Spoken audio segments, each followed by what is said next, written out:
அனைவருக்கும் வணக்கம். இன்னைக்கு நான் சொல்ல போற புக்கு ஈட் தட் ஃப்ராக் அப்படிங்கிறது. ஸோ இந்த புக்கு என்ன நமக்கு சொல்லி கொடுக்க போகுது அப்படின்னு பார்த்தீங்கன்னா, டைம் மேனேஜ்மெண்ட் தான். பொதுவாக நம்ம எல்லாரும் என்ன சொல்லுவோம்னா, எனக்கு வந்து நிறைய வேலை இருக்கு, டைமே பத்தலை அப்படின்ற மாதிரி சொல்லியிருப்போம். இப்போ ஒரு நாளைக்கு நம்ம காலையில இருந்து நைட் வரைக்கும் நமக்கு எத்தனையோ வேலை இருக்கும். ஸோ அந்த அத்தனை வேலையும் நம்மளால செய்ய முடிஞ்சிருக்குமான்னு பார்த்தீங்கன்னா முடிஞ்சிருக்காது. ஒரு 10 வேலை இருந்துச்சுன்னா அதில் வந்து ஒரு 3 4 வேலை தான் நம்ம முடிச்சிருப்போம். மிச்ச வேலையெல்லாம் அப்படியே நம்ம தள்ளி போட்டுருவோம், பண்ண முடியாமல் நம்ம விட்டுருப்போம். ஸோ அதுக்கான காரணம் ஏன் நம்மளால வந்து ஒரு 10 வேலை இருந்தால் அதை ஏன் நம்மளால வந்து செய்ய முடியல, குறைஞ்ச நேரத்தில் அதிகமான வேலையை நம்ம எப்படி செய்யறது அப்படிங்கிறத பற்றி தான் பிரெயின் ட்ரேசி அப்படிங்கிறவர் வந்து இந்த ஈட் தட் ஃப்ராக் அப்படிங்கிற புத்தகத்தில் அவர் சொல்லியிருக்காரு. நம்ம எல்லாருக்குமே வந்து இந்த தள்ளி போடுறது அப்படிங்கிற அந்த ஒரு பழக்கம் இருக்கு. அதாவது இந்த ப்ரொகாஸ்டினேஷன் அப்படின்னு சொல்லுவாங்க. ஓகேங்களா? அது வந்து எதனால வந்து அந்த ப்ரொகாஸ்டினேஷன் அப்படி வருது நமக்குள்ள அப்படின்னு பார்த்தீங்கன்னா, ஒரு கிளாரிட்டி இல்லாம இருக்கிறது, மனதுக்குள்ள வந்து நமக்கு ஒரு கன்ஃபியூஸ்டா இருக்கிறது, வேகா இருக்கிறது. ஒரு 10 வேலை இருக்குன்னா அதுக்கு வந்து ப்ரியாரிட்டைஸ் பண்ண தெரியாம இருக்கிறது. எந்த வேலையை நம்ம முதல்ல செய்யலாம், எந்த வேலையை எப்படி முடிக்கலாம், சரியான வேலையை சரியா செய்ய தெரியாம இருக்கிறது. ஸோ அதனால என்ன ஆகுதுன்னா, இந்த தள்ளி போடுற பழக்கம் நமக்குள்ள வந்து வந்துடுது. ஸோ இந்த புக்கு வந்து எதை ஃபோக்கஸ் பண்ணுது அப்படின்னு பார்த்தீங்கன்னா, over coming procrastination and achieving more in less time. குறைந்த நேரத்திலேயே நீங்க அதிக வேலை செய்யலாம் அப்படிங்கிறது தான் இதோட main idea. Eat that frock அப்படிங்கிறது என்னன்னா, உங்களுடைய மிக மிக முக்கியமான வேலை இருக்குல்ல, அதாவது சேலஞ்சிங்கா இருக்குது, ரொம்ப கஷ்டமான வேலை, இந்த இந்த வேலை தான் எனக்கு ரொம்ப கஷ்டம், ஆனா அது முக்கியமான வேலை, அது செய்யறதுக்கும் ரொம்ப ஹார்டா இருக்கும் அப்படின்னு இருக்கும் இல்லையா, அதை வந்து ஃபர்ஸ்ட் செய்யணும். அதுதான் இது இந்த புக்கு சொல்லுதே. இது வந்து ஒரு மோட்டிவேஷன் கைடாவே உங்களுக்கு வந்து இருக்கும். அதாவது உங்களுடைய ஆக்ஷன் ஃபோக்கஸ், உங்களுடைய பர்பஸ், இது எல்லாமே வந்து தெரிஞ்சுக்கிறதுக்கு, ஒரு ஆக்ஷன்னா என்ன மாதிரி ஆக்ஷன் எடுக்கலாம், நம்ம எப்படி ஃபோக்கஸ் பண்ணலாம், உங்க வாழ்க்கையில என்ன பர்பஸ், எல்லாமே வந்து உங்களுக்கு தெரிஞ்சுக்கிறதுக்கான ஒரு மோட்டிவேஷனல் கைடா இந்த புக்கு வந்து இருக்கும். ஸோ இந்த பிரெயின் ட்ரேசி அப்படிங்கிறவர் வந்து பார்த்தீங்கன்னா, அவர் ஒரு சாதாரண மனுஷன். ஒரு ஸ்கூலுக்கு போயிருக்காரு, படிச்சிருக்காரு. அவர் ஸ்கூல்ல படிக்கும்போது பார்த்தீங்கன்னா அவருக்கு நிறைய டிஸ்ட்ராக்ஷன்ஸ் தான்.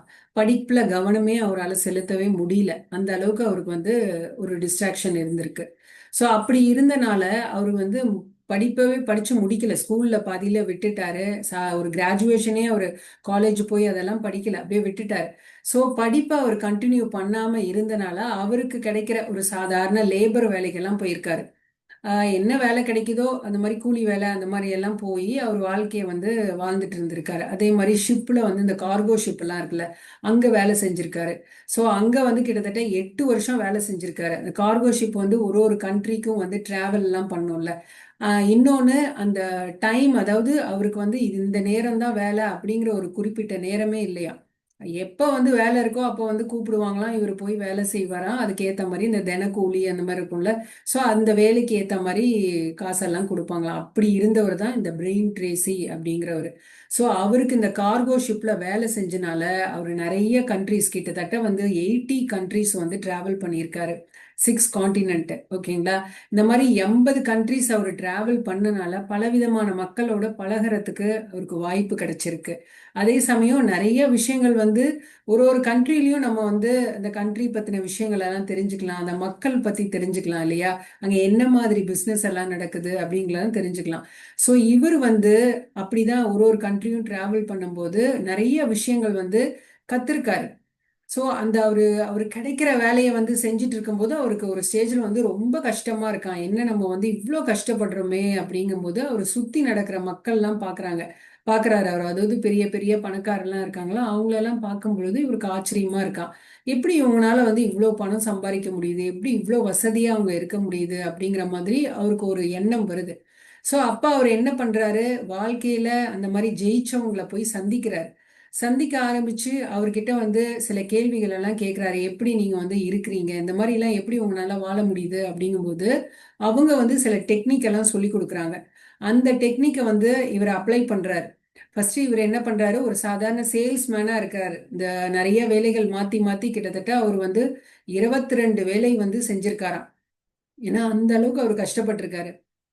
ஸோ இந்த பிஸ்னஸ் மேன் எல்லாம் அவர் பார்த்து பேசும் பொழுது அவர் கேட்டு அவங்க கிட்ட இருந்து நிறைய டெக்னிக்ஸ் எல்லாம் கத்துக்கிட்டு அதை வந்து அவருடைய சேல்ஸ்ல வந்து அப்ளை பண்ணியிருக்காரு. இவர் சாதாரண சேல்ஸ்மேனா தான் இருந்திருக்காரு. ஸோ அதுக்கப்புறம் டாப் மோஸ்ட் சேல்ஸ்மேன் அப்படிங்கிற அந்த பதவிக்கு வர்றாரு. அதுக்கப்புறம் அவர் வந்து இவர் நிறைய ஃபேமஸ் ஆகுறாரு. ஏன்னா அவங்க கற்றுக் கொடுத்த டெக்னிக்லாம் செஞ்சனால நல்லா ஃபேமஸ் ஆகுறாரு.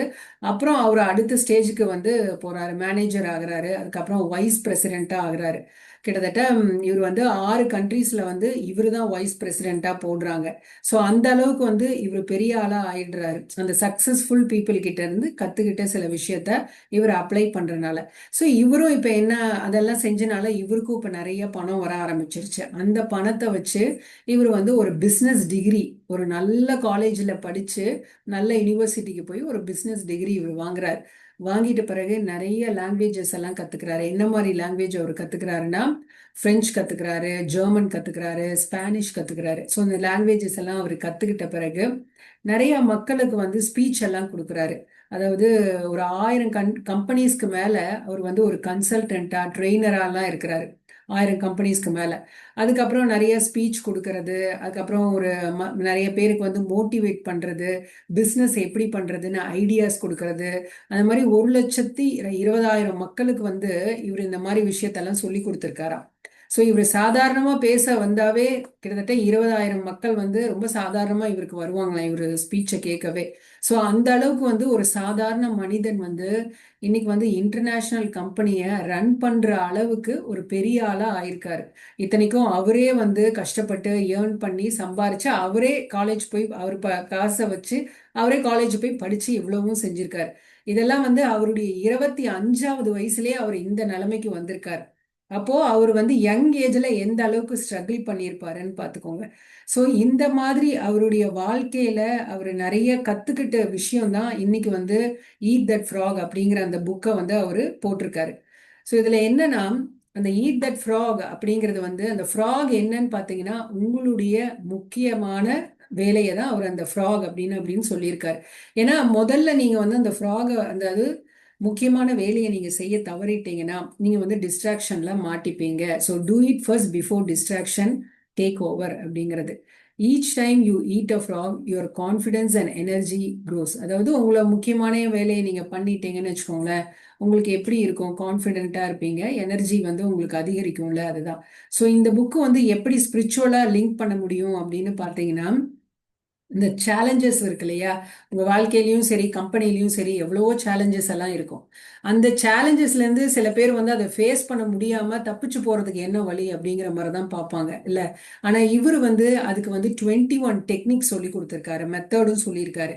எப்படி உங்க வாழ்க்கையிலயும் சரி இல்ல உங்க கரியர்லயும் சரி வர சேலஞ்சஸை நீங்க டைரக்டா நீங்க வந்து ஃபேஸ் பண்றது மூலியமா உங்களுக்கு அந்த இன்னர் டிசிப்ளின் உள்ள உங்களுக்கு ஒழுக்கம் அப்படிங்கிறது வரும். அதே சமயம் மன அமைதி, இது ரெண்டுமே வந்து உங்களுக்கு கிடைக்கும் அப்படிங்கிறாரு. ஸோ அதை தான் இங்க வந்து சொல்லியிருக்காரு. இதுல வந்து என்ன லெசன் நீங்க கத்துக்க போறீங்கன்னா, clarity is power. Know what you truly want. அதாவது உங்களுக்கு என்ன வேணும் அப்படிங்கறது உங்களுக்கு கட்டாயம் தெரிஞ்சிருக்கணும். அது தெரியலன்னு வச்சுக்கோங்களேன், உங்களுக்கு லைஃப்ல வந்து அடுத்தடுத்து என்ன செய்யணுங்கிறதே புரியாது. 10 வேலை இருந்தா கூட நம்ம எதை ஃபர்ஸ்ட் செய்யலாம் எது செகண்ட் செய்யலாம் அப்படிங்கிற அந்த கிளாரிட்டியே இல்லாம எல்லா வேலையுமே வந்து அரைகுறையா செஞ்சிருப்பீங்க. ஸோ ஒரு 10 வேலை இருக்குன்னா அந்த 10 வேலைக்கும் ஒரே மாதிரியான நேரம் எடுக்குது அப்படிங்கும் பொழுது உங்களுக்கு அதுல எது முக்கியமான வேலைங்கிறது தெரியணும். எது கஷ்டமான வேலை முக்கியமான வேலை அப்படிங்கிறது தெரிஞ்சு அதை ஃபர்ஸ்ட் நீங்க வந்து செய்யணும். அதே சமயம் plan every day in advance. அதாவது நாளைக்கு நீங்க என்னெல்லாம் வேலை உங்களுக்கு இருக்கோ, காலையில இருந்து நைட்டு வரைக்கும் உங்களுக்கு வேலை இருக்குன்னா என்னெல்லாம் மாதிரியான வேலை இருக்கோ அதெல்லாம் இன்னைக்கே நீங்க வந்து பிளான் பண்ணிக்கணும் என்ன செய்ய போறீங்க அப்படிங்கிறது. அது வந்து உங்களுக்கு சக்சஸை கொடுக்கும். அதுக்கப்புறம் 80/20 ரூல்ஸ், இது வந்து ரொம்ப முக்கியம்.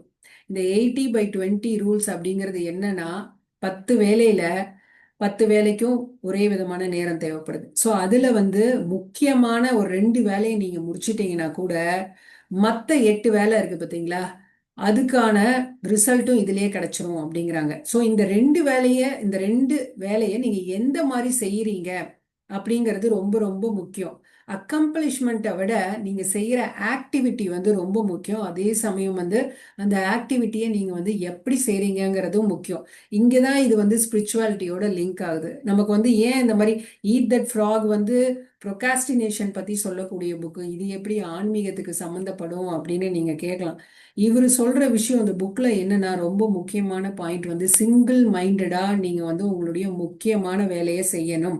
அதுவும் அந்த வேலையை வந்து கரெக்டா கம்ப்ளீட் பண்ற வரைக்கும் நீங்க சிங்கிள் மைண்டடா இருக்கணும். நம்ம மெடிடேஷன் மூலியமா நமக்கு என்ன கிடைக்குது அப்படின்னு பாத்தீங்கன்னா அந்த சிங்கிள் மைண்டட் தான். ஸோ அது வந்து நமக்கு வந்து கிடைக்கும். அப்படி நீங்க செஞ்சாதான் உங்களுக்கு சக்சஸ் அடைய முடியும், நீங்க நினைச்சதை அச்சீவ் பண்ண முடியுமே. ஸோ ஏன் நம்மள மாதிரி ஒரு ஆவரேஜ் மக்களால, சில பேர் பார்த்தீங்கன்னா அவங்களுடைய வேலையும் சரி, அவங்களுடைய பர்சனல் லைஃப்பும் சரி, பயங்கர சக்சஸ்ஃபுல்லாக கொண்டு போயிட்டே இருப்பாங்க, பேலன்ஸ்டாக இருப்பாங்க. எப்படி அவங்களால இதெல்லாம் செய்ய முடியுதுன்னா அவங்களுக்கு வந்து கிளாரிட்டி இருக்கும். They know what they want. என்ன வேணும் அப்படிங்கிறது அவங்களுக்கு கிளியரா தெரிஞ்சிருக்கும். ஸோ அது தெரியாம இருந்தாவே நம்மளால ஒண்ணுமே பண்ண முடியாது. இன்னொன்று, கன்ஃபியூஷன் இல்லாம இருப்பாங்க, அந்த வேக்னஸ் இல்லாம இருப்பாங்க. அண்ட் தென் அவங்க எல்லாமே லிஸ்ட் அவுட் பண்ணுவாங்க என்னெல்லாம் நம்ம பண்ணணும் அப்படிங்கிறது. ஸோ ரொம்ப டிசிப்ளினா இருப்பாங்க. இதுதான் அந்த ஃபோர்த் பாயிண்ட் வந்து practice self discipline the key to both success and spiritual growth.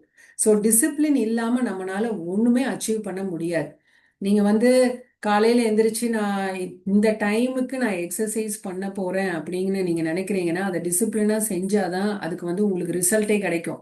So நம்ம அந்த டிசிப்ளின் இல்லாம இருக்கும் பொழுது என்ன ஆயிருக்கும், அதுல அது வந்து நமக்கு வந்து மோட்டிவேஷன் இருக்காது, அதுவே நமக்கு வந்து டிமோட்டிவேட் ஆயிடுவோம்.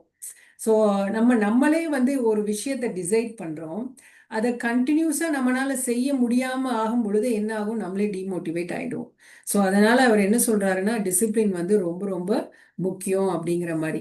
ஸோ இந்த மாதிரி இந்த ப்ரோகாஸ்டினேஷன் அதை வந்து நம்ம ஓவர் கம் பண்ணணும். உங்களுக்கு வந்து அந்த எனர்ஜி, உங்க ஹையர் கோல்ஸ் எல்லாம் வந்து நீங்க ரீச் பண்ணணும் அப்படிங்கும் பொழுது முதல்ல கிளாரிட்டி, இவர் சொல்ற சில விஷயங்கள் எல்லாம் நம்ம கண்டிப்பா வந்து செஞ்சாகணும். ஸோ கலீலியோ அப்படிங்கிறவர் வந்து ஒரு கோட் ஒன்று சொல்லியிருக்காரு. You cannot teach a man anything, you can only help him find it within himself. இப்போ நம்ம வந்து எல்லா விஷயத்தையும் நம்ம வந்து ஒருத்தர் வந்து ரொம்ப கஷ்டப்படுறாரு, அவருக்கு வந்து நீங்க டீச் மட்டும்தான் பண்ண முடியும். ஒரு வேலையில ரொம்ப ஸ்ட்ரகிள் பண்றாரு, அவருக்கு புரியலங்கும் போது நீங்க வந்து டீச் பண்ணலாம். அது வந்து என்னன்னா you can only help him. So அவங்களுக்கு ஹெல்ப் பண்ணலாம். ஸோ அதுக்கு மேல நம்மளால அவங்களுடைய வேலையை நம்ம வந்து போய் செஞ்சு கொடுக்க முடியாது இல்லையா. அவங்களே தான் அதை வந்து கண்டுபிடிச்சுக்கணும்.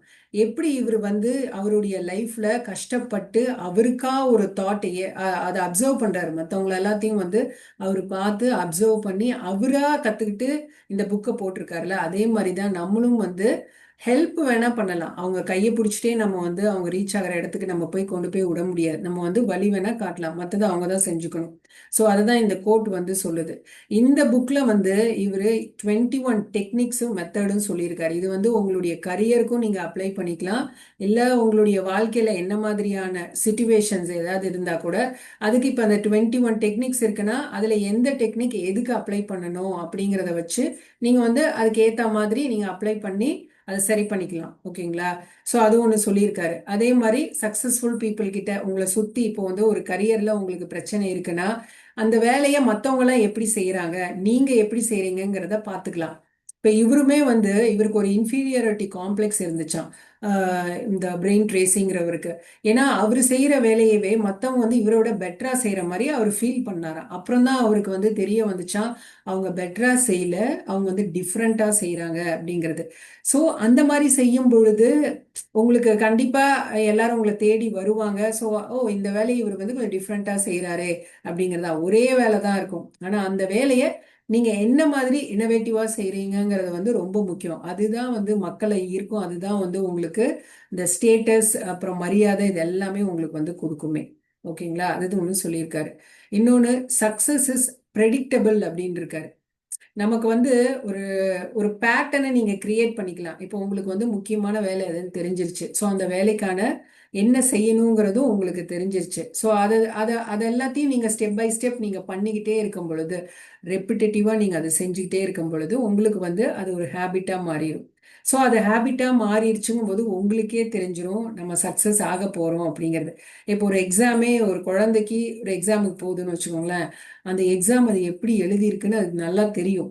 அது நல்லா எழுதுறேன்னா அதே சொல்லிடும், அந்த குழந்தையே சொல்லும் எனக்கு மார்க் இவ்வளோதான் வரும் அப்படின்னு கரெக்டாக சொல்லும். ஏன்னா அதோட அதுக்கே தெரியும் எழுதும் போதே ஓகே இதெல்லாம் நம்ம இப்படி இந்த தப்பெல்லாம் நம்ம வந்து பேப்பரில் பண்ணியிருக்கோம், ஸோ இவ்வளோதான் நமக்கு மார்க் வரும் அப்படிங்கிறது. ஸோ அதே மாதிரி தான் உங்களுக்கும் வந்து நீங்கள் அந்த வேலையை நீங்கள் எப்படி செய்கிறீங்களோ அதை பொறுத்து தான் உங்களுடைய பெர்ஃபார்மன்ஸ் இருக்கும். அதாவது அதுக்கான ரிசல்ட், இந்த ரிசல்ட் எப்படி இருக்கும்னா உங்களுக்கே தெரியும். நீங்கள் வந்து அதை ஃபுல்லாக சிங்கிள் மைண்டடாக செஞ்சுருக்கீங்களா, இல்லை உங்கள் மைண்ட் வந்து அங்கேயும் இங்கேயும் போயிட்டு அந்த ஃபோக்கஸே இல்லாமல் முழு கவனம் இல்லாமல் எப்படி அதுக்கு ஏற்ற மாதிரி தான் ரிசல்ட்டும் வரும் அப்படிங்கிறது. ஸோ இவர் வந்து அந்த உண்மையை கண்டுபிடிச்சிருக்காரு. அது வந்து ஒரு சிம்பிள் ட்ரூத். அந்த சிங்கிள் மைண்டடா இருக்கிறது தான் வந்து உண்மை. அது என்ன வேலையா இருந்தாலும் சரி அப்படி செஞ்சாதான் உங்களுக்கு லைஃப்ல வந்து சக்சஸ் அப்படிங்கிறது வந்து உங்களுக்கு கிடைக்கும் அப்படிங்கிறாரு. ஸோ இன்னொன்று வந்து நமக்கு வந்து நல்ல பர்ஃபார்மன்ஸ் வேணும் சக்சஸ் ஆகிறதுக்கு, இன்னும் வந்து என்ன சொல்றாருன்னா 3D சொல்றாரு. முதல்ல வந்து டிசைட் பண்ணணும், டிசிஷன் எடுக்கணும். அது உங்களுக்கு தெரியணும், கரெக்ட் டிசிஷன் எடுக்கணும். ஏன்னா நிறைய மக்கள் வந்து சரியான டிசிஷன் எடுக்கிறதுனால தான் அடுத்தடுத்து அவங்களுக்கு வந்து வேலைகளை சரியா செய்ய முடியுது. டிசிஷன் எடுக்கணும், டிசிப்ளினா இருக்கணும், டிட்டர்மினேஷனோட இருக்கணும். ஸோ நீங்கள் எடுத்த டிசிஷனை டிசிப்ளினாக ஃபாலோ பண்ணுறது, அந்த டிட்டர்மினேஷன் அப்படிங்கிறது வந்து அதில் ஃபேர்மாக இருக்கிறது. இன்னைக்கு காலையில் நான் இந்த டைமுக்கு எக்ஸசைஸ் பண்ணுறேன் அப்படிங்கும் பொழுது நாளைக்கும் அதே டைமுக்கு கரெக்டாக நீங்கள் வந்து எக்ஸசைஸ் பண்ணணும். அந்த டிட்டர்மினேஷனுங்கிறது அதில் ஃபேர்மாக இருக்கணும். எக்காரணத்துக்கு கொண்டு ஒரு ரீசன் சொல்லி ஓகே இன்னைக்கு வேணா அதை நாளைக்கு பண்ணிக்கலாம், எனக்கு இன்னைக்கு இந்த வேலை இருக்கு அப்படிங்கிற மாதிரி ஏதாவது ஒரு காரணத்தை கண்டுபிடிச்சி இதை தள்ளி போடுறோம் பார்த்தீங்களா, அதுதான் இருக்கக்கூடாது. அந்த அந்த மாதிரி ஏதாவது ரீசன் சொல்லி நம்ம தள்ளி போடும் பொழுது ஸோ அப்போ நமக்கு எப்படி இருக்கும் ரிசல்ட்டு, அதுக்கு ஏற்ற மாதிரி தான் ரிசல்ட் வரும். ஓகேங்களா, அது ஒன்று சொல்லியிருக்காரு. இன்னொன்று வந்து இப்போ இதுல அந்த ஈட் தட் ஃப்ராக் அப்படிங்கிறது வந்து அவர் என்ன மென்ஷன் பண்றாருன்னா, உங்க கண்ணு முன்னாடி ஒரு 2 ஃப்ராக் இருக்குன்னு வச்சுக்கோங்களேன். அதுல எந்த ஃப்ராகை நீங்க செலக்ட் பண்ணணும்னா ரொம்ப ரொம்ப அவலட்சணமா இருக்கிற ஃப்ராகை தான் நீங்க செலக்ட் பண்ணணும். ஏன் இந்த அவலட்சணமா இருக்கிற ஃப்ராகுங்க செலக்ட் பண்ணணும்னு பார்த்தீங்கன்னா அதுதான் உங்களுக்கான கஷ்டமான வேலை, ரொம்ப டஃப்பான வேலை, அதை செய்யறதுக்கும் ரொம்ப ரொம்ப கடினங்கும் போது அந்த ஃப்ராகை தான் நீங்க செலக்ட் பண்ணணும். ஸோ அதை நீங்கள் முடிச்சுட்டீங்கன்னு வச்சுக்கோங்களேன், அந்த டேல வந்து நீங்கள் எப்படி அப்பாடா ரொம்ப ரொம்ப இந்த முக்கியமான வேலை கஷ்டமான வேலை நான் முடிச்சுட்டேன் அப்படிங்கிற ஒரு திருப்தியோட இருப்பீங்க.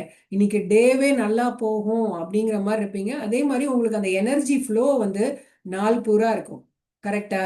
எப்பவுமே பாருங்களேன், அந்த கஷ்டமான வேலைன்னு நம்ம என்ன பண்ணுவோம்னா அதை அப்புறம் பண்ணலாம்னு தள்ளி போடுவோம். ஈஸியான வேலை எதுவோ அதை தான் முதல்ல செய்யணும்னு ஆசைப்படுவோம். மைண்ட் வந்து அப்படிதான் நம்மளை வந்து செயல்படுத்துமே. ஈஸியை முதல் முடிச்சிடலாம், கஷ்டத்தை அப்புறம் பார்த்துக்கலாம் அப்புறம் பார்த்துக்கலாம்போ. பட் அந்த டைம் வந்து நமக்கு வரவே வராது, நமக்கு வந்து ரொம்ப சோம்பேறித்தனம் வந்துடும். ஸோ அதனால அந்த 2 ஃப்ராக்ல எது கஷ்டமான ஃப்ராகோ அதை நீங்க வந்து செலக்ட் பண்ணிக்கணும். அந்த ஃப்ராகுங்கிறது வந்து உங்களுடைய டாஸ்கை தான் அவர் வந்து அப்படி சொல்றாரு. செகண்ட் வந்து இந்த வேலை ஒண்ணு இருக்குன்னு வச்சுக்கோங்களேன், அந்த வேலை இருக்கு இருக்கு இருக்குன்ட்டு அந்த வேலை பத்தி யோசிச்சுட்டே இருக்கக்கூடாது, ஆக்ஷன் எடுக்கணும். அப்படி நீங்க வந்து ஆக்ஷன் எடுக்காம அதை பத்தின வந்து யோசிக்கிறீங்க, பிளான் போடுறீங்க, பேசுறீங்க, எல்லாமே செய்றீங்க. ஆனா அது ஆக்ஷனே எடுக்காம இருக்கிறதுனால அதனால ஒரு பிரயோஜனமே கிடையாது. அதை அப்படியே நீங்க செய்யவே மாட்டீங்க, அப்படியே அந்த வேலையை பத்தி சிந்திச்சுட்டு மட்டுமே இருப்பீங்க, ஒண்ணுமே செய்ய மாட்டீங்க. ஸோ டேக்கிங் ஆக்ஷன் அப்படிங்கிறது வந்து ரொம்ப ரொம்ப முக்கியம். ஓகேங்களா, ஆக்ஷன் ஓரியன்டேஷன் வந்து சக்சஸ்ஃபுல் பீப்புள் எல்லாமே வச்சிருப்பாங்க. அவங்க ஏன் சக்சஸ் ஆகுறாங்கன்னா அவங்க ரொம்ப நேரம் யோசிச்சுட்டே இருக்க மாட்டாங்க, இம்மீடியட்டா ஆக்ஷன்ல இறங்கிடுவாங்க, செஞ்சிருவாங்க. நிறைய பேர் பார்த்தீங்கன்னா ஆஃபீஸில் மீட்டிங் போடுவாங்க, ஜூம் மீட்டிங் எல்லாம் போடுவாங்க, இது பண்ணலாம் அது பண்ணலாம் அப்படி இப்படின்னு பேசிக்கிட்டே இருப்பாங்களே தவிர்த்து அது செய்யவே மாட்டாங்க. ஆனால் அவங்க பிளான் பார்த்தீங்கன்னா பக்காவாக பிளான் போட்டிருப்பாங்க, அதை வந்து இம்ப்ளிமெண்ட் பண்ணியிருக்கவே மாட்டாங்க. ஸோ அப்போ என்ன ஆகுனா உங்களால் ஜெயிக்க முடியாது, நீங்கள் அந்த லைனில் அப்படியே இருந்துகிட்டே இருப்பீங்க, அதே இதில் லெவலில் அந்த கரியரில் வந்து அடுத்த லெவலுக்கு நீங்கள் போகவே மாட்டீங்க, ஏன்னா நீங்கள் ஆக்ஷனில் இறங்கலை. ஸோ இன்னொன்று வந்து develop the habits of success. So success ஆகணும்னா அது ஒரு பழக்கமாகவே வச்சுக்கணும். நீங்க எடுத்தீங்கன்னா நீங்க ஒரு வேலையை செஞ்சீங்கன்னா அது கண்டிப்பா நீங்க சக்சஸ் ஆயிடுவீங்க அப்படிங்கிற ஒரு ஹேபிட்டையே நீங்க வந்து டெவலப் பண்ணிக்கணும். ஸோ அப்படி வந்து வச்சுக்கணும் நீங்க. ஏன்னா அந்த மாதிரி நீங்க வந்து சக்சஸ் ஆகும் பொழுது உங்களுக்குள்ள என்ன ஆகும்னா அது ஒரு ஒரு பழக்கமா ஆகி அது உங்க சப்கான்ஷியஸ் மைண்ட்ல போய் அது ஸ்டோர் ஆகி அது உங்களுக்கு வந்து ஒரு பிஹேவியர் பேட்டர்னாவே மாறிடும். உங்க லைஃப்ல அது வந்து ஒரு நார்மலா மாறிடும். ஏன்னா திரும்ப திரும்ப நீங்க ஒரு விஷயத்த டெடிகேஷனோட நீங்க செய்யும் பொழுது அது என்ன ஆயிடும், சப்கான்ஷியஸ்ல ஸ்டோர் ஆகிறதுனால இட் பிகம் ஆட்டோமேட்டிக். அது ஆட்டோமேட்டிக்கா நீங்க அப்படிதான் பண்ணுவீங்க. நீங்க சக்சஸ் ஆகிறதே வந்து உங்களுக்கு ஈஸியா மாறிடும். அது வந்து ஒரு டஃப் அப்படி, ஐயோ நம்ம எல்லாம் அந்த மாதிரி எல்லாம் ஜெயிக்கவே முடியாது, அவங்கள மாதிரி எல்லாம் என்னால செய்யவே முடியாதுன்னு அப்படி எல்லாம் ஒண்ணுமே கிடையாது. நம்மனாலையும் மற்றவங்க மாதிரி ஒரு ஹையர் பொசிஷனுக்கு போக முடியும், கரியர்ல வந்து நல்லாவே டெவலப் ஆக முடியும், நல்ல பெர்ஃபார்மன்ஸ் கொடுக்க முடியுமா. ஸோ அதுக்கு வந்து சீக்ரெட் என்னன்னா இம்மீடியட் ஆக்ஷன் எடுக்கணும். அதே மாதிரி அதை ஒரு ஹேபிட்டாகவும் வச்சுக்கணும். அது பெர்மனண்டா மாறிடணும், பெர்மனண்டாவும் ஆக்கிடணும். ஸோ அந்த மாதிரி ஆகும்பொழுது உங்களுக்குள்ள வந்து ஒரு என்டார்ஃபின் அப்படிங்கிற வந்து என்டார்ஃபின் வந்து உள்ள சுரக்கும். ஸோ அது என்ன ஆகும், உங்களை எப்பவுமே ஹாப்பியா வச்சுக்கும். ஸோ அதை வந்துச்சுன்னா நீங்க ஹாப்பியா தான் இருப்பீங்க. ஏன்னா ஒரு டாஸ்க்கை நீங்க கம்ப்ளீட் பண்ணிட்டீங்கன்னாவே முதல்ல உங்களுக்கு வந்து சந்தோஷம் கிடைக்கும். அதனால என்டார்ஃபினும் வந்துடும். ஸோ அது வந்துச்சுனாவே நீங்க நாள் பூராவே சந்தோஷமா இருந்துட்டே தான் இருப்பீங்க. இது வந்து ஒரு பாசிட்டிவ் அடிக்ஷன். இந்த அடிக்ஷனை வந்து நீங்க டெவலப் பண்ணிக்கணும். ஓகேங்களா, ஒரு develop a positive addiction. So இதுக்கு அடிக்ட் ஆயிடணும். அதாவது நம்ம சக்சஸ் ஆகிறதையே வந்து ஒரு அடிக்ஷனா ஆக்கிட்டோம்னா, இதுதான் வந்து நிறைய பேருடைய சீக்ரெட் ஆஃப் சக்சஸ். என்னன்னா அவங்க வந்து நல்ல விஷயங்களுக்கு அடிக்ட் ஆயிடுவாங்க. ஒரு அதாவது ஒரு எக்ஸசைஸ் செய்யறது, நம்ம வந்து மெடிடேஷன் செய்யறது, இதுக்கெல்லாம் இதெல்லாம் குட் ஹேபிட்ஸ். இந்த குட் ஹேபிட்ஸ்க்கு வந்து நீங்க அடிக்ட் ஆயிட்டீங்கன்னு வச்சுக்கோங்களேன், சக்சஸ்ங்கிறது உங்களுக்கு ரொம்ப ஈஸி ஆயிடும். ஸோ அப்போ வந்து உங்களுக்கு தேவையான எல்லா கெமிக்கல்ஸுமே வந்து செரோட்டோனின், இந்த என்டார்ஃபின் எல்லாமே வந்து உங்களுக்கு வந்து சுரக்க ஆரம்பிச்சிடும். எதுவுமே வந்து லைஃப்ல என்ன மாதிரியான சேலஞ்சஸ் வந்து உங்களுக்கு வந்தாலுமே, ஐயோ இந்த மாதிரி ஒரு சேலஞ்சு வந்துருச்சே, நம்ம என்ன பண்ண போறோம், எப்படி பண்ண போறோம் அப்படிங்கிற மாதிரி ஒரு திங்கிங்ல மாட்டிக்க மாட்டீங்க. என்ன அடுத்து செய்யணுங்கிறத பத்தி யோசிச்சுட்டு நீங்க அதுக்கான பிளானை எக்ஸிக்யூட் பண்ணிட்டு போயிட்டே இருப்பீங்க, ஆக்ஷனும் பண்ணிடுவீங்க. ஓகேங்களா, அதனால தான் இவர் வந்து அதை வந்து ஒரு ஹேபிட்டா வச்சுக்கோங்க, அதுக்கு அடிக்டும் ஆயிடுங்க அப்படிங்கிறது. ஸோ நியூயார்க் நகரத்துல ஒருத்தர் வந்து ரோட்ல வந்து மியூசிக் போட்டுட்டு இருந்தாங்க. திடீர்னு ஒரு நாள் பார்த்தீங்கன்னா அவர் வந்து ஒரு பெரிய ஹால்ல வந்து மியூசிக் போட்டுட்டு இருக்காரு. சாதாரண தெருவில் மியூசிக் போட்டுட்டு இருந்த ஒரு பெரிய ஆடிட்டோரியத்துல மியூசிக் போட ஆரம்பிச்சிட்டார். இவர் எப்படி இந்த நிலைமைக்கு வந்தீங்கன்னு அவங்கள போய் கேட்டதுக்கு அவர் என்ன சொல்றாருன்னா, பிராக்டிஸ் அப்படிங்கிறாராம். ஸோ நம்ம எந்த மாதிரி பிராக்டிஸ் பண்றோம் ஒரு விஷயத்த அப்படிங்கிறது ரொம்ப ரொம்ப முக்கியம். அதை பிராக்டிஸ் பண்ண பண்ண என்ன ஆயிடும், உங்களை வந்து உச்சத்துக்கு கொண்டு போய் வந்து விட்டுரும். இவர் ஒரு சின்ன மியூசிக்கா இருந்தா கூட அந்த மியூசிக்கை வந்து அவரு டெடிகேஷனோடையும் சிங்கிள் மைண்டடாகவும் அவ்வளோ ஒரு இன்வால்மெண்ட்டோட அவர் பண்ணனனால அது வந்து அவர் அந்த நிலைமைக்கு கொண்டு போய் விட்டுருக்கு. ஸோ நம்மளும் அதே மாதிரி தான், 10 டாஸ்க் இருந்தாலும் அந்த 2 டாஸ்கை வந்து நீங்க ஃபுல்லா சிங்கிள் மைண்டடா செய்யும் பொழுது அது உங்களை உயர்ந்த நிலைக்கு கொண்டு போகும். இதுதான் இந்த புக்கோட ஹார்ட் அண்ட் சோல். அதாவது இதுதான் இந்த புக்கோட சாரமே. நம்ம அந்த மாதிரி சிங்கிள் மைண்டடா இல்லாம இருக்கிறதுனால தான் அந்த ப்ரொகாஸ்டினேஷன் அப்படிங்கிறதே நமக்குள்ள வருது. நம்ம வேலைகளை தள்ளி போடுறதுக்கான காரணமுமே அதுதான். இந்த 3 D வந்து மறந்துடாதீங்க. முதல்ல டிசைட் பண்ணணும், டிசிப்ளினா இருக்கணும், டெடிகேஷன். இந்த மூணுமே நமக்கு வந்து இருக்கணும் டு ஓவர் கம் இந்த ப்ரோகாஸ்டினேஷனை ஓவர் கம் பண்றதுக்கு. ஸோ ஒரு தடவையும் உங்க டாஸ்கை நீங்க முடிக்கும் பொழுது நீங்க வந்து ஃபுல் எனர்ஜியா ஃபீல் பண்ணுவீங்க, ரொம்ப ஸ்ட்ராங்கா ஃபீல் பண்ணுவீங்க. சரிங்களா, அது ஒன்று ரொம்ப ரொம்ப முக்கியம். இன்னொன்று வந்து விஷுவலைசேஷன் பற்றியுமே இவர் சொல்லியிருக்காரு. நீங்கள் எந்த மாதிரி உங்களுடைய மென்டல் இமேஜை வந்து கேரி பண்ணுறீங்க அப்படிங்கிறது இருக்கு. இப்போ உங்களை பற்றி வந்து நீங்களே நான் வந்து ஒரு ஸ்ட்ராங் பர்சனாலிட்டி அப்படிங்கிற ஒரு பின்பத்தை உங்களை பற்றி நீங்களே ஒரு பின்பத்தை உருவாக்கி வச்சிருப்பீங்களா, நானா இப்படிதான் இருப்பேன் அப்படிங்கிற மாதிரி. ஸோ அந்த இது வந்து ரொம்ப ரொம்ப முக்கியம் அப்படின்னு சொல்றாரு. ஏன்னா all improvement in your outer life begin with improvement on the inside in your mental picture. அதாவது உள்ளுக்குள்ள நீங்க எந்த அளவுக்கு இம்ப்ரூவ் ஆகுறீங்களோ அதுக்கு ஏத்த மாதிரி தான் வெளியிலயும் உங்களுடைய பெர்ஃபார்மன்ஸ், உங்களுக்கு இம்ப்ரூவ்மெண்ட் எல்லாம் இருக்கும் அப்படிங்கிறது தான். ஸோ இதே தான் நம்ம வந்து மெடிடேஷன்லயும் சொல்லிட்டு இருக்கோமே, இன்னர் ஜேர்னி அப்படிங்கிறது வந்து ரொம்ப ரொம்ப உள்ள வந்து நீங்க எந்த அளவுக்கு மாற்றத்தை கொண்டு வரீங்களோ இது எல்லாமே உள்ளுக்குள்ள நடக்க வேண்டியது. நம்ம அந்த டிசிப்ளின், டெடிகேஷன் இது எல்லாமே வெளியில நடக்கிறது இல்ல, உள்ள நடந்தாதான் உங்க பர்ஃபார்மன்ஸ் வந்து வெளியில அதோடைய ரிஃப்ளெக்ஷன் வெளியில தெரியுமே. அததான் இவரும் வந்து சொல்லிட்டே இருக்காரு. ஸோ அந்த விஷுவலைசேஷன்ங்கிறது வந்து ரொம்ப முக்கியம். உங்களுடைய மென்டல் இமேஜ் வந்து ரொம்ப முக்கியம். அதுவுமே வந்து it's plays a very big role அப்படிங்கிறாங்க. அதுக்கேற்ற மாதிரி தான் உங்க பர்ஃபார்மன்ஸ் இருக்கும். Eat that frog is not just about time, it's about mastering the self அப்படிங்கிறது. ஸோ இதுதான் வந்து இந்த இன்ஸ்பிரேஷனல் டேக் அவேல பார்த்தீங்கன்னா அதுதான். அதாவது உங்களை நீங்க எப்படி மாஸ்டர் பண்றீங்க அப்படிங்கிறதா. இப்போ இவர் வந்து பல வருஷமா ஒரு சாதாரண லேபரா இருந்தவர் எப்படி இன்னைக்கு வந்து ஒரு பெரிய ஆளா, அதாவது இவ்வளோ கம்பெனிஸ், கிட்டத்தட்ட 1000 கம்பெனிஸ்க்கு மேல இவர் வந்து வைஸ் பிரசிடென்ட்டா இருக்காரு அப்படிங்கும் பொழுது எப்படி இந்த நிலைமைக்கு அவர் வந்தாருன்னா அவருக்குள்ள நடந்த அந்த இன்னர் growth அப்படிங்கிறது தான். ஸோ அவர் வெளியில இருக்கிறத அப்சர்வ் பண்ணி அவர் வாழ்க்கையில கத்துக்கிட்ட விஷயங்களை அவர் வாழ்க்கையில அப்ளை பண்ணனால தான் அவர் இந்த அளவுக்கு அச்சீவ் பண்ண முடிஞ்சிருக்கு. ஸோ அதே தான் நம்மளும் செய்யணும். Start your day strong, stay purposeful and grow from within. உள்ள அந்த உள் வளர்ச்சி அப்படிங்கிறத நமக்கு வெளியிலையும் நம்ம வந்து நல்ல நிலைமைக்கு வருவோம் அப்படிங்கிறத இந்த புக்ல சொல்லியிருக்காங்க. Thank you masters. ஏன்னா இதுக்கு அடுத்தது வந்து அந்த 21 பாயிண்ட்ஸ் அவர் சொல்லியிருக்கிறது என்னெல்லாம் வந்து மெத்தட்ஸ் இருக்குங்கிறது ஓவர் கம் பண்றதுக்கு, ப்ரொகாஸ்டினேஷனை ஓவர் கம் பண்றதுக்கு, அதை வந்து நம்ம ஒன்று ஒன்றா பார்த்துட்டே வரலாம். ஓகேங்களா? Thank you so much. இதோட நான் இங்கே ஸ்டாப் பண்ணிக்கிறேன்.